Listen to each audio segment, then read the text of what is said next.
Warung mie bakso Kampung Abah di Jalan UAS nomor 10B, Batu Nunggal, Kota Bandung mendadak viral dan ramai dikunjungi pembeli, lantaran pedagang bakso di warung tersebut dinilai mirip dengan sosok artis K-pop. Adalah M. Dava dan Sinfa Tansila, dua remaja yang disebut mirip artis asal negeri Gingseng tersebut. Bahkan, karena parasnya yang mirip orang Korea, banyak masyarakat yang sengaja datang, selain untuk mencicipi lezatnya bakso, namun juga penasaran dengan kabar pedagang bakso mirip artis K-pop.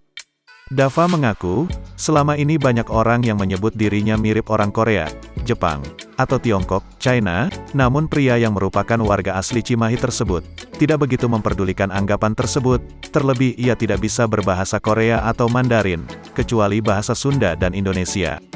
Ia banyak yang bilang saya mirip orang Korea, Jepang, atau China, karena lihat muka saya begini mungkin ya, tapi aslinya mah saya orang Cimahi, saya juga cuma bisa bahasa Indonesia dan Sunda. Kalau bahasa asing cuma bahasa Inggris, tapi itu juga terbatas, ujar remaja usia 19 tahun tersebut saat ditemui di warung mie bakso Kampung Abah, Kamis, tanggal 15 Juli tahun 2021. Dava pun tidak menampik, beberapa pembeli yang datang, mengajaknya untuk swafoto saat pesanannya selesai dihidangkan.